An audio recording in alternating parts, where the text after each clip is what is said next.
From our studios at Sacred Heart University, talking baseball, but remember, only Connecticut baseball. By the way, I mean, just to throw that in as an aside, the Padres won today, 2-0 over the Giants. Now let's get to what's a little more relevant for Connecticut. Talking Yard Goats baseball, the season starts, 2 weeks away? Yeah, well, this gentleman would know. The voice of the Yard Goats and the Director of Communications and Media Relations, Jeff Dooley. Jeff, it is that time you came back from spring training and probably begrudgingly came back to this type of weather. It was a tough assignment, 80 and sunny, guys, every day. Welcome back here to the third year you've come on. Yeah, every year the Yard Goats have been there, you've been here. When I'm on the show, I realize, you know what, we're starting to play baseball next week, because that's been the trend the last couple of years. And opening day will be on the road on the 4th. That kicks off with a 7-game road trip. And then April 11th at Dunkin' Donuts Park, the Yard Goats take on the New Hampshire Fisher Cats, Blue Jays affiliate, which I'm hearing does not have Vladimir Guerrero this year, who was a tough out, to say the least, for the Goats last year. For everybody. For everybody. Yeah, for everybody. So when we're looking at the Yard Goats, and of course we're talking prospects, and you don't always know who's going to come. In fact, you don't have the roster yet. But what is the sense of the development of the system for the Rockies, and what Hartford will have this year? I think Tyler Nevin, Phil Nevin's son, is going to be one of the bigger prospects in the game. In fact, he's one of the top in all of minor league baseball. The Rockies, one of the top Rockies guys as well. And Colton Welkers and Phil will play some. Tyler will play some first base, and Welker will play a little first, third base action. And I think those are two guys that are going to certainly drive the offense. Talking to the Rockies and being out there, they said the position players are going to be stacked. We should have some pretty good position players in Hartford this season, and the bullpen should be great as well.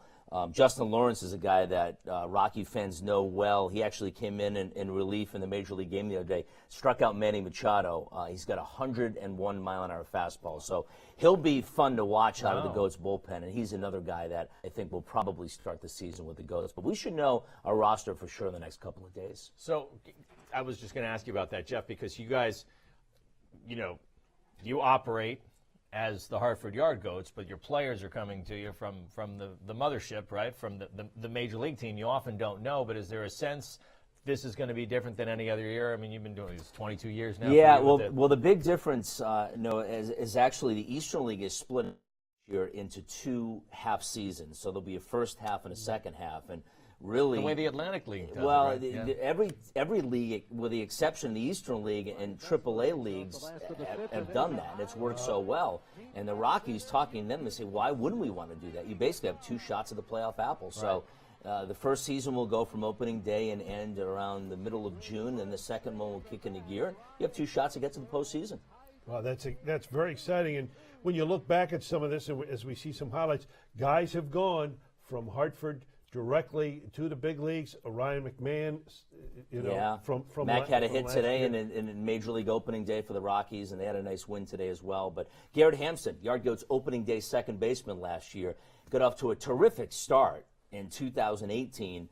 Here he is playing for the Goats April and May, goes up to AAA for a little bit, and right after the All-Star break, he's in the major leagues trying to help the Rockies get to the postseason, which they did a year ago. So I think when the guys get up to the AA level, they're starting to think that, you know what, I need to prep because the phone call could ring and I could be the next guy to put on that Rockies uniform. I know we've talked about this before, Jeff, but it used to be, right, AAA was kind of the launching spot to the bigs. AA seems to be even more so now, at least more so than it ever was, and maybe even more so than AAA. Yeah, it's changed in the last several years. AAA, obviously guys still go to AAA, and AAA's become more of an insurance policy. Guys that have major league time, instead of going out and making a trade, you've got a guy that has major league experience, you can just bring him up. But your prospects, your guys that throw 101 miles an hour, most of those guys are going to be with your AA team. And as you get up to those higher ranks, you are just a phone call away, as we saw with Garrett Hampson last year. So it's about preparation. It's about development first and foremost. Of course, they would love to win as well. But as you get up to these ranks at the higher levels, you need to be ready when that phone call comes, because the Rockies, and they're expected to win now. They snuck up, I think, on people the last couple of years, but judging it by the feel and talking to some folks that work in Denver, they said, we expect our players to be ready to compete for a National League title this year. So we'll see. The atmosphere around the ballpark, third year now in downtown Hartford. What can fans expect? I mean, you still have, I guess, the 11th is opening day. Yeah, home opener, You yep. still can get some tickets, Yeah, right? yardgoatsbaseball.com for tickets, and generally you can always get standing room tickets as well. And it's a beautiful 360 ballpark. You can walk around and have a good time. And it's always the rite of passage, right? You have to come out to opening day just to say you're at opening day. And have you done anything new? Is there anything new that the fans were... Right field, we've got some right field picnic party seats that we put up there now. So the fans of 30 to 40 that want to do the kind of the exclusive picnic or whatever, they can do that in the right field seats. And it actually hovers around the foul pole, so make sure you bring a glove, Mark, if you're up there, because you have a chance to catch a home run. Very nice. A glove's not going to help. Sometimes you feel trapped,